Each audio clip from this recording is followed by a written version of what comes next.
Breast pain అనేది చాలా frequent, చాలా కామన్గా చూసే ప్రాబ్లం.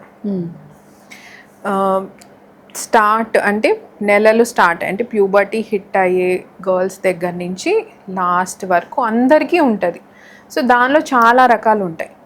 ఒకటి ఏంటంటే మనకి అందరికీ కామన్గా 80% లేడీస్లో అందరికీ ఉంది ఏంటంటే సైకిల్స్ అంటే పీరియడ్స్ స్టార్ట్ అయ్యే ముందు పెయిన్ స్టార్ట్ అవుతుంది బ్రెస్ట్లో.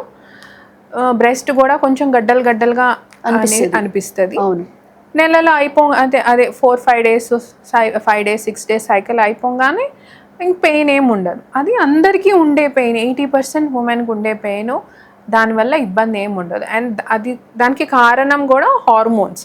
ఇప్పుడు నెలలకి మనకి ఏ హార్మోన్స్ అయితే ఎఫెక్ట్ అవుతున్నాయో అవే హార్మోన్స్ మనకి బ్రెస్ట్ మీద కూడా ఎఫెక్ట్ చూపిస్తాయి.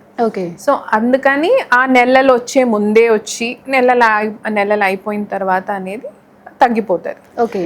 కొంతమందికి నెలలతో సంబంధం లేకుండా ఏ టైంలో అన్నా రావచ్చు. సో అట్లాంటి వాళ్ళకి ఒక్కసారి ఎగ్జామిన్ చేసి స్కానింగ్ అయి చేసి దేనివల్ల వస్తుంది అనేది చూసుకోవాలి. ఇన్ కేస్ అది లెఫ్ట్ సైడ్ వచ్చింది అనుకోండి, హార్ట్లో ఏదైనా పెయిన్ అని కూడా ఎజంప్షన్ అనుకుంటూ ఉంటారు. సో అసలు హార్ట్ పెయిన్కి చెస్ట్ పెయిన్కి అంటే బ్రెస్ట్ పెయిన్కి డిఫరెన్స్ కూడా ఎలా తెలుసుకోవాలంటారు? యూజువల్గా మనము రొమ్ము ప్రెస్ చేసి టచ్ చేసి చూసుకున్నప్పుడు కొంచెం ఎక్కువగా అనిపిస్తుంది.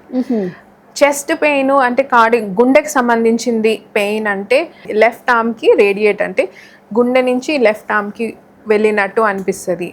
చెమటలు ఎక్కువ పడతాయి. గుండె ఫాస్ట్ అంటే పాల్పిటేషన్స్ ఫాస్ట్ కొట్టుకోవడము, పాల్పిటేషన్స్ అనేది ఉంటాయి. గుండెకి సంబంధించిన పెయిన్ ఏంటంటే మీరు ఏమన్నా వర్కౌట్ కానీ వాకింగ్ కానీ ఏదన్నా ఎక్సర్సైజ్ చేసిన తర్వాత ఎక్కువ అవుతుంది పెయిన్ అనేది బాగా తెలుస్తుంది. ఇవన్నీ చేతికి వెళ్ళడము లేకపోతే మెడ దగ్గరికి జాకి వెళ్ళడము ఇట్లాంటివన్నీ రొమ్ము పెయిన్లో అనేది ఉండవు. సో అట్లా ఆ డిఫరెన్స్ ఉంటుంది.